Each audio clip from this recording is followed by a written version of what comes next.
Appamada and its programs are supported by your generosity, and your generosity and support makes such a difference. You can find a link for contributions on the website at appamada.org. Thank you. Good morning. Today I'll be talking about part 2 of Communities of Practice. And first I have a couple of brief announcements. This afternoon, as most of you know, Flint and I, together with Sanghas in Madison and the UK, will be entrusting 2 new Dharma teachers, Josh Gifford and Suzanne Kilkus. This is a momentous occasion that further weaves the Appamada Sanghas together and recognizes the tremendous dedication and commitment of 2 fine teachers. And we're delighted by this opportunity for all of our Sangha members to join us. So we hope you'll be able to join us at 1 o'clock through the Zoom link that's on the calendar. Next weekend, Lori will lead a 1-day plus intensive, beginning Friday evening and continuing through Saturday. And then Joel will be giving the Dharma talk on Sunday. So last week I began speaking about the Buddha's core teachings from the perspective of community, and how does a community understand, embrace, and embody those teachings as a Sangha. So this week we continue with the teachings of the Eightfold Path and right livelihood and right effort. So every spiritual community must find a way to support itself. In doing so, it must find a middle way between 2 ditches. The first ditch is idealizing poverty and lack as somehow spiritual. Although the Buddha and his followers embraced the freedom and simplicity of the homeless life, the Sangha was well supported by wealthy donors who provided land and built monasteries, as well as being fed every day by householders, even from the poorest neighborhoods on their morning begging rounds. In return, they were instructed and counseled by the teachings of the Buddha and his disciples. The Buddha did not endorse poverty as a spiritual ideal, and advised wealthy followers not to give up their resources, but to make wise use of them, supporting others and the Dharma. Some spiritual communities limit themselves unnecessarily because members harbor the notion that the spiritual realm is somehow beyond base concerns with the material world. But that has never been the case. Disciples must be fed. The Sangha needs a home. Somehow the toilet paper, candles, and incense need to be purchased. I met a Zen teacher at a conference who confided to me that she was worried about losing her house because her taxes had gone up. She was afraid for her Sangha, which had been meeting in her home for 30 years, and she told me she'd been planning to leave the house to the Sangha rather than to her own daughter when she died. "Why don't you increase the rent paid by the Sangha to cover the tax increase?" I asked.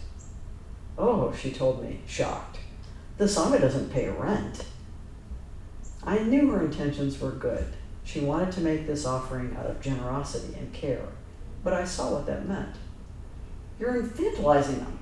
This is unhealthy for the Sangha," I blurted out. It's so important for a Sangha to grow into a mature understanding of what it takes to support itself, and a willingness to take responsibility for it. This provides an opportunity for members to practice the heart-opening paramita of generosity, and to feel they belong and have a meaningful contribution to make in support of the whole, whether in time, effort, or financial support. This deepens the bonds of mutual trust and care. Sanghas evolve, like humans, from helpless dependency in infancy through stages of growing independence to a mature responsibility for not only supporting themselves, but providing for others through, for example, family programs, prison dharma, hospice work, literacy teaching, helping the homeless. Resources are needed not only for operating expenses, but also to support future growth and sustainability and our mission in the world. Sanghas must not fall into the ditch of embracing poverty as either a spiritual ideal or an inescapable reality. The second ditch is the ditch of excess. This is generally not a ditch Zen communities are prone to. It is more the province of gurus and televangelists. The aversion to it often leads sanghas to fall into the opposite ditch. But when a spiritual community is fortunate in its donors, or begins to experience the comfort and ease of abundance, it is easy to grow complacent and lose spiritual vigor and clarity. So one sangha was supported by 2 wealthy donors who provided a huge house and other property, and all of the sangha's operating expenses.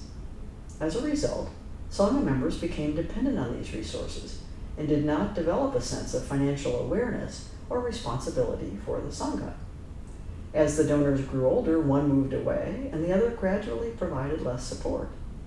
The sangha struggled then to support itself and the property because its members had not learned to take responsibility for the community. Large donors are a blessing in ensuring the sustainability of the sangha and providing for needed expansion and development. But their support should not displace the fundamental responsibility every sangha member shares for the welfare of the whole sangha. And great care must be taken to ensure that donors do not use their resources as a way to control the teachers or the sangha. Teachers in particular should be mindful and guard against favoritism with donors, or judgments or expectations about sangha members based on contributions. So what are some methods used by spiritual communities for their support, their livelihood? First, as we find ourselves in a capitalist ecosystem, one approach is to align with that model, offering goods or services for a price. Certainly this is a familiar model for most of our sangha members. That may mean producing or trading in goods, meditation cushions, statues, incense, altar supplies, home decor, and even jewelry and art. The exchange model is well understood even by those new to or even outside of the community. So is the concept of pay to play that underlies membership in spiritual communities through pledges or levels of monthly contributions, intensives, classes, workshops, talks, and even practice discussions with a teacher generally have costs, either fixed or suggested under such an approach. 2. Fundraising campaigns are another way sanghas, especially larger ones, raise money for support or for special needs, such as a larger space, construction, a new heating system, and so on. This is a common strategy for nonprofits.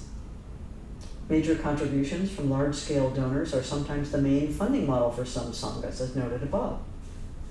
And many sanghas combine both of these approaches in their livelihood. There are many varieties of fundraising campaigns, from planned giving to capital campaigns to Zen-a-thons, such as San Francisco Zen Center hosts. Maintaining large facilities like San Francisco Zen Center requires a great deal of operating, program, and maintenance capital, so they have a variety of approaches to support. Organizations also raise funds through grant applications for foundations and civic organizations, but these are generally not that helpful for ongoing operating expenses. They generally are attached to particular programs or initiatives. The third model is the generosity model.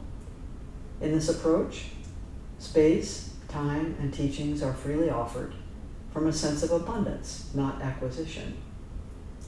As our practice is about liberation, our community is about providing opportunities for practice, spiritual friendship, and wise guidance on the spiritual path. In this model, there are no limits or barriers for participation through registration fees or costs for any offering, no special category called member to create division in the sangha. As we aspire to a sangha as diverse as the larger community, access to the Dharma is freely offered, and people's participation is by voluntary affiliation. This is not a more refined exchange model with subtle expectations for compensation or suggested donations. It is not a pay-it-forward model, which is just another version of exchange, even if a slightly more altruistic one. A mature sangha based on the generosity model is supported by the freely offered generosity of its participants and well-wishers, which is, in turn, one of the most life-affirming, heart-expanding teachings of the Buddha. In fact, the Buddha scolded his disciples because on their begging rounds they avoided the poorest neighborhoods out of compassion. In this way, the Buddha said, they were not giving those most in need the opportunity to practice generosity. In a capitalist society, can such a radical model work? Can a Sangha survive and thrive solely on the uncoerced generosity of its participants? Won't people just take advantage, freeloading in their own self-interest? This generosity model has been the approach of Vipassana Buddhist centers for many years. They vary in how they explain it. It is such an unfamiliar way of thinking for Americans that it requires some teaching of its own. My own sister became quite angry and distressed that leaders of a Vipassana retreat she attended wouldn't say what was expected, or average, or usual, or normal contribution. And she struggled to decide what it was worth. This was complicated by the fact that it was offered online, so there were not even the typical costs for lodging or food that might have given a clue. This is an important struggle that requires us to relinquish our cultural and personal conditioning that confuses us so that we think of everything in economic terms. Our lives have become a market where every experience is weighed and expected to have an exchange value, whether the medium is money, time, power, goods, love, friendship, effort. Is this whatever, relationship, job, education, trip, spiritual practice, worth my time? Worth my money? The Sangha is not a marketplace, and the Buddha's teachings, especially in a hyper-capitalistic society, may be freely offered. It is not only what the Buddha himself practiced and taught, it is a specific antidote and remedy for the painful conditions created by capitalism: greed, alienation, self-centeredness, exploitation, inequality, war, environmental degradation, consumerism, despair, species extinction, and death. It is not easy to adopt the generosity model, and it cannot be adopted by half measures or by some hybrid combination with other models. It is an all or nothing commitment. But it is surprisingly satisfying for the Sangha. For quite a few years, we have had registration fees for classes and intensives as a source of support to supplement contributions. It seemed like an approach to supporting the Sangha that was well understood, even by folks who were new. They pay for yoga classes, they pay for other kinds of services. It's the common model in other Zen communities, so it was a natural model for us to adopt.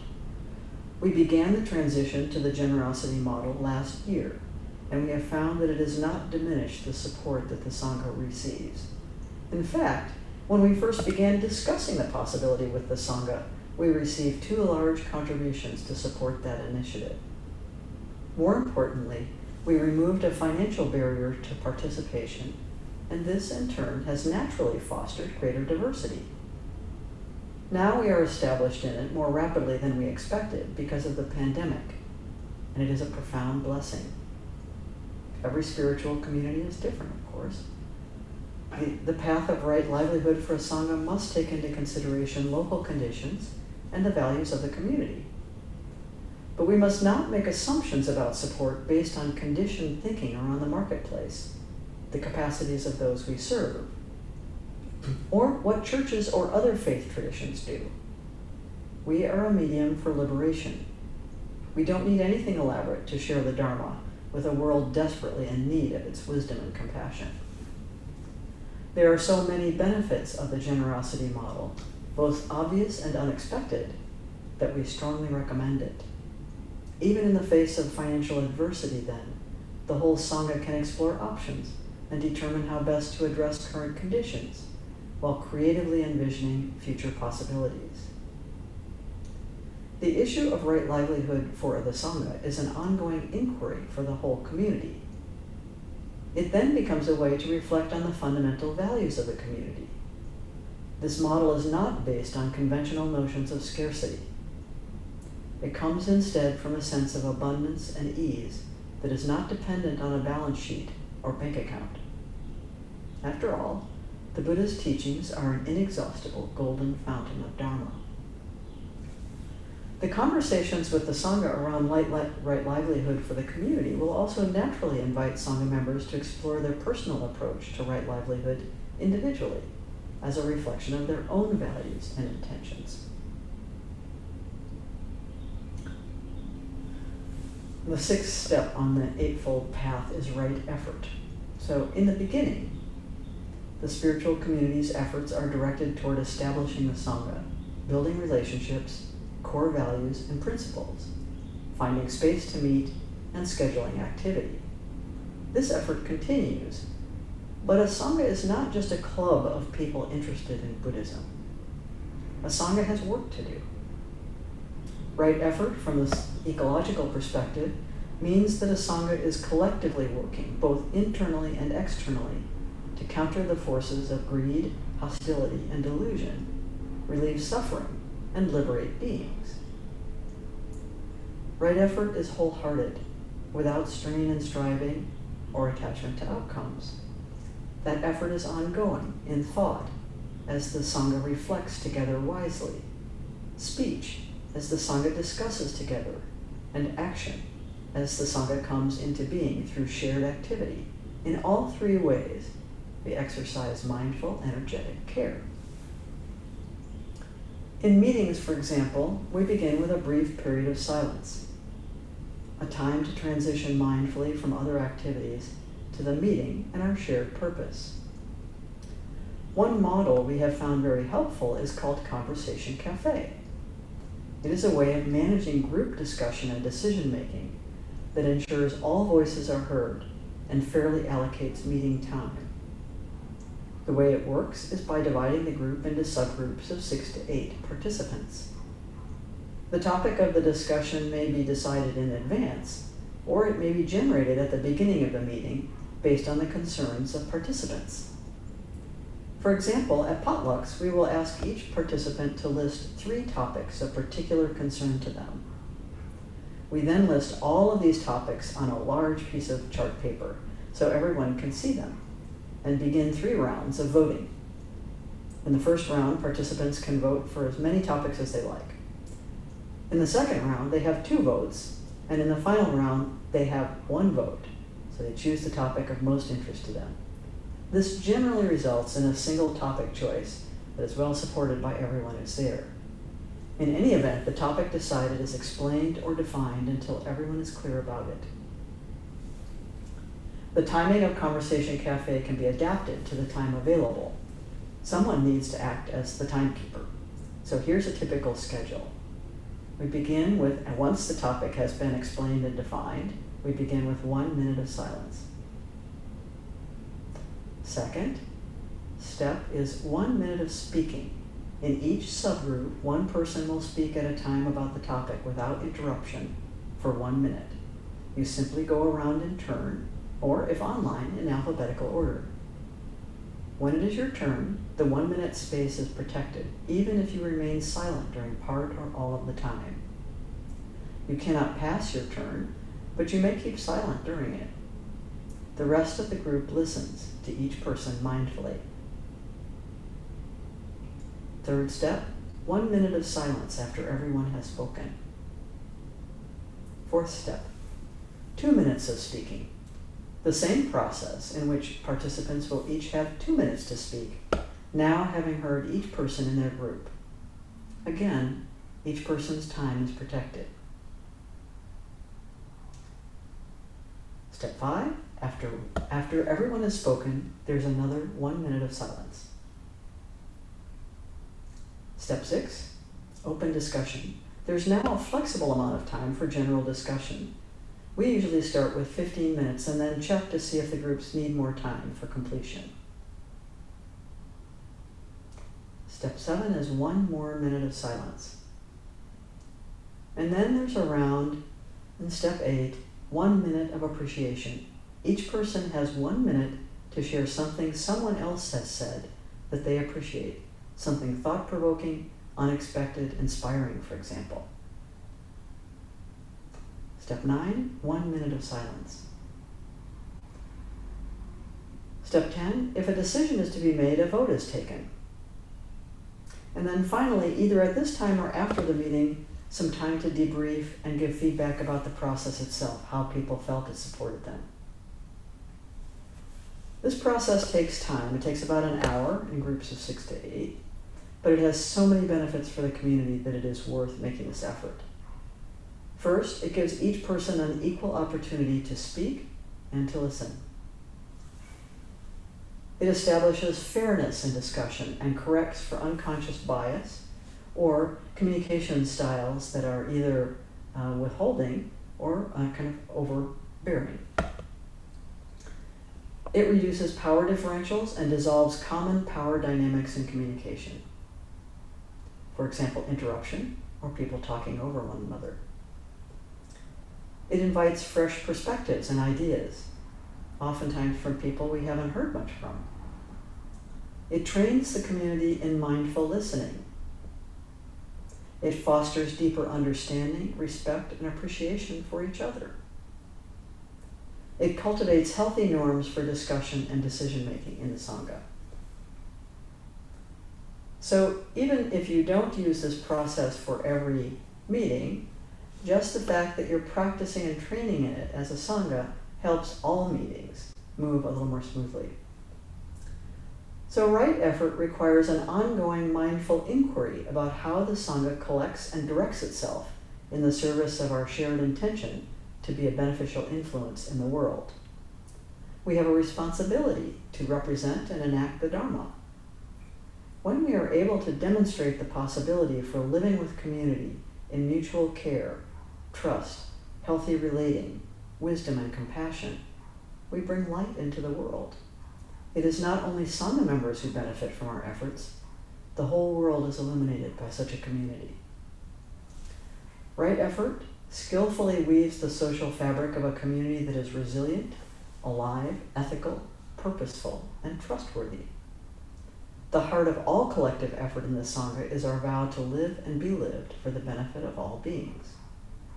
Together, the moral force of such a collective commitment cannot be overstated.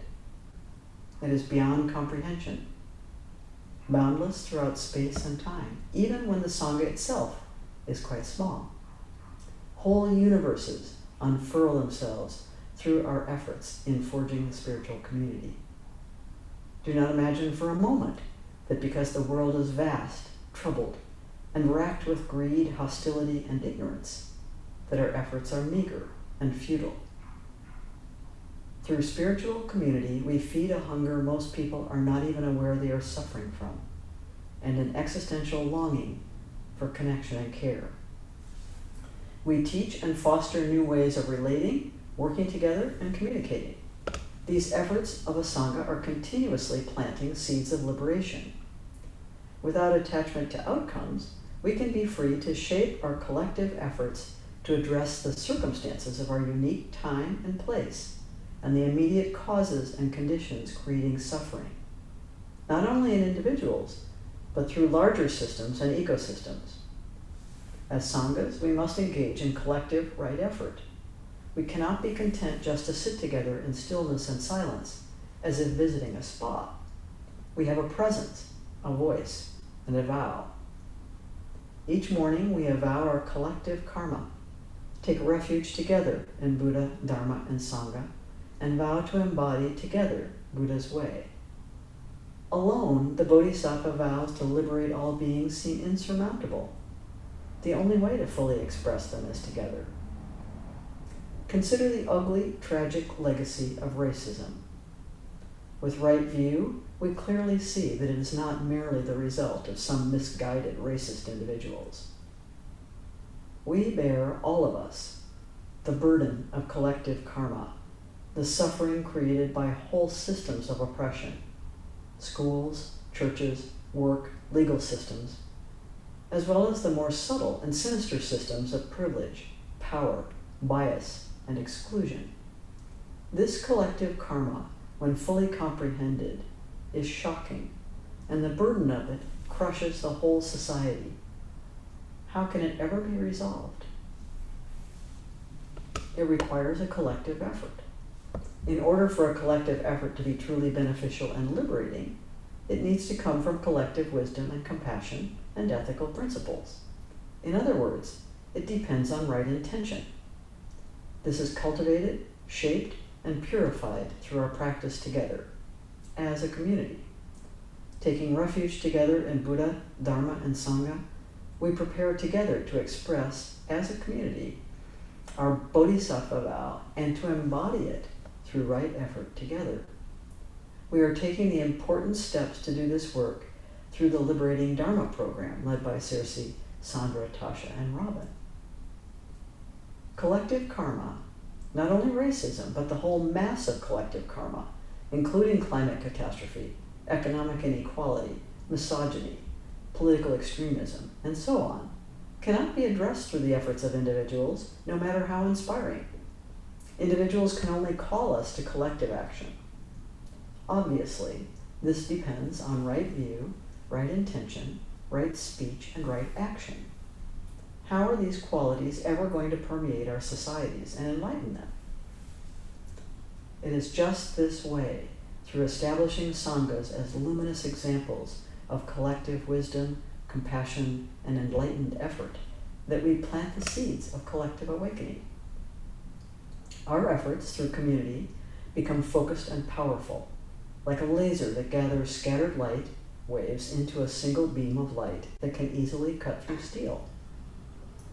Those scattered individual photons are brought together and precisely focused through a jewel, just as we, in all the scattered flurry of our everyday lives, are brought together and focused through the three jewels of Buddha, the inspiration of Buddha, as well as our own awakened nature, Dharma, the teachings of the Buddha, as well as the teachings of life as it is, and Sangha, our spiritual community, as well as the communion of all living beings, realizing together the path of liberation.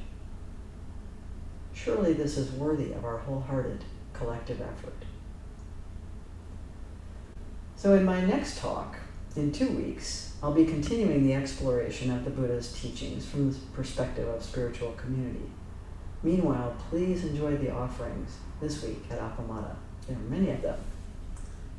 So I think that's probably a lot, and I think we might just gather in some breakout rooms. Let's see, we have 19 people, maybe groups of 5 for about 20 minutes.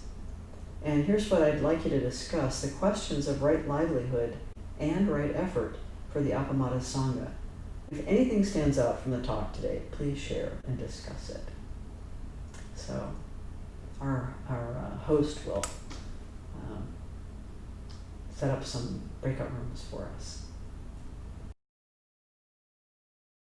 It was a productive and interesting discussion, and we'll have service now.